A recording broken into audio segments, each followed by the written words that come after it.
SLBC tunnel వద్ద 10వ రోజు రెస్క్యూ కొనసాగుతుంది. మృతదేహాల వెలికితీత కష్టంగా మారింది. జీపీఆర్ మార్క్ చేసిన ప్రాంతాల్లో తవ్వినా డెడ్ బాడీలు దొరకడం లేదు. కన్వేయర్ బెల్ట్ పునరుద్ధరణ పనులు చేపట్టారు అధికారులు. లోపల పిల్లర్లు వేసి కన్వేయర్ బెల్ట్ ను ఎక్స్టెండ్ చేస్తున్నారు. టీబీఎం మిషన్ కట్టింగ్ పనులు కూడా చివరి దశలో ఉన్నాయి. టన్నెల్ వద్ద ఊరుతున్న నీరు తవ్వకాలకు ఆటంకంగా మారుతుంది.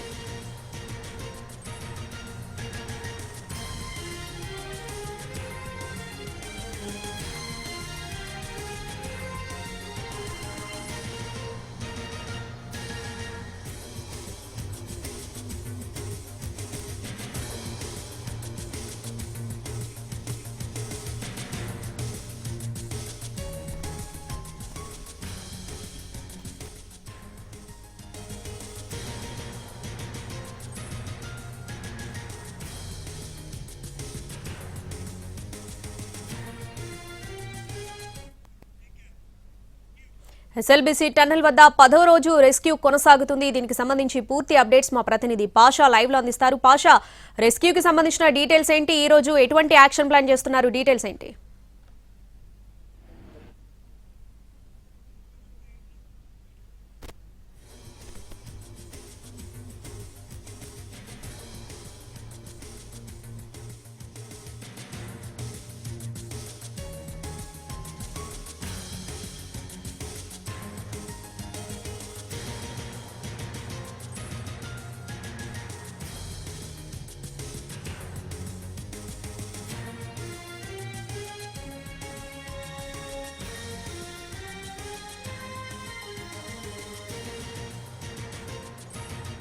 శ్రావణి, ఎస్ఎల్బీసీ టన్నెల్లో 10వ రోజు రెస్క్యూ ఆపరేషన్ కొనసాగుతుంది. రెస్క్యూ ఆపరేషన్ 7వ రోజు నుంచి వేగవంతమైనప్పటికీ కూడా మళ్లీ ప్రతికూల పరిస్థితులే ఎదురవుతున్నాయని చెప్పేసి ప్రధానంగా పేర్కొనవచ్చు. అయితే లోపల మట్టిని బయటికి తరలించడం వారి ముందున్నటువంటి ప్రధానమైనటువంటి టాస్క్. కన్వేయర్ బెల్ట్ పనిచేయకపోవడంతో దాన్ని పునరుద్ధరించే పనిలో పడ్డారు రెస్క్యూ బృందం.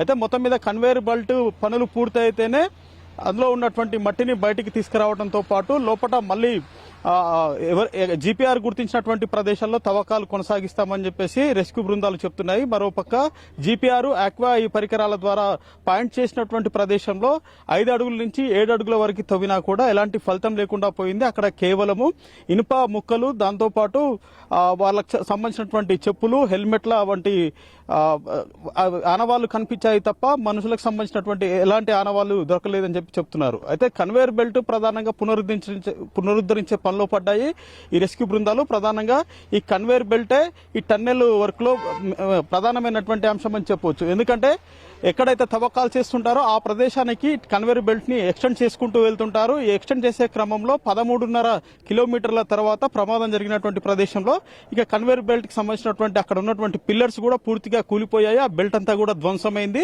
సో దాన్ని ఇప్పుడు పునరుద్ధరిస్తే లోపల ఉన్నటువంటి దాదాపు 1000 టన్నుల మట్టిని బయటకు తీసుకొచ్చే అవకాశం ఉంటుంది. మరోపక్క టీబీఎం మిషన్ కటింగ్ కూడా పూర్తి అయిపోయింది. దానికి సంబంధించినటువంటి వేస్టేజ్ కూడా బయటకు తరలించాల్సిన అవసరం ఉంది. ఇదంతా తరలిస్తే అక్కడ ఉన్నటువంటి నీటిని డీవాటరింగ్ చేసుకుంటూ బురదని సిల్ట్ని కొంచెం ముందుకి పంపించుకుంటూ సహాయక చర్యలు కొనసాగిస్తామని చెప్పేసి రెస్క్యూ బృందాలు చెప్తున్నాయి. ఇందులో ప్రధానమైనటువంటి కన్వేయర్ బెల్టే ముఖ్యం కాబట్టి దాన్ని పునరుద్ధరిస్తున్నాము.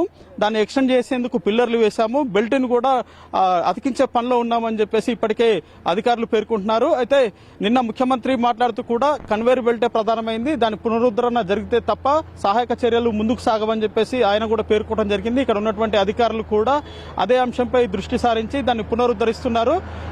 మరోపక్క లోపల ఇప్పటికే rat miners, SDRF, NDRF, Singareni బృందాలు తవ్వకాలు చేస్తున్నటువంటి సిచ్యువేషన్ మనకి లోపల కనిపిస్తా ఉంది. ఇక ఇదే క్రమంలో ఎక్కడైతే జీపీఆర్ గుర్తించినటువంటి పాయింట్స్ ఉన్నాయో వాటన్నిటి చోట తవ్వారు, కానీ ఎలాంటి ఆనవాళ్ళు దొరకలేదని చెప్పేసి వాళ్ళు చెప్తున్నారు. అయితే మొత్తం ఈ ప్రక్రియ అంతా మరో 3-4 రోజుల పాటు సాగితే తప్ప కొత్త అప్డేట్స్ ఏమీ ఉండవు అని చెప్పేసి అధికారులు చెప్తున్నటువంటి సిచ్యువేషన్. మరోపక్క టీబీఎం మిషన్ మొత్తం కటింగ్ అనేది పూర్తయింది. దాన్ని బయటకు తీసుకొచ్చేటువంటి ప్రక్రియ కూడా కొనసాగుతుంది. అయితే హిటాచి వాహనాన్ని ఒక చిన్న క్రేన్ ని కూడా టన్నెల్లోకి పంపించారు. అయితే హిటాచి తోటి బురదని సిల్ట్ ని తీసే ప్రక్రియ కొనసాగిస్తున్నారు. ఇక క్రేన్ తోటి ఆ శకలాలని వెనక్కి లాగేటువంటి ప్రయత్నం చేస్తున్నారు. ప్రధానంగా కన్వేయర్ బెల్ట్ మధ్యాహ్నం తర్వాత పునరుద్ధరణ అవుతుంది. ఖచ్చితంగా అందులో ఉన్నటువంటి వేస్టేజ్ ని బయటికి తరలిస్తాము. తద్వారా పనులు వేగవంతం అవుతాయి. అయితే ఎన్జీఆర్ఐ చెప్పినటువంటి జియాలజికల్ నిపుణులు చెప్పినటువంటి అంశాల ఆధారంగా చేసుకొని ఇప్పటికే రెస్క్యూ బృందాలు ముందుకు పోతున్నాయి. Sravani. Right Pasha, thanks for the updates.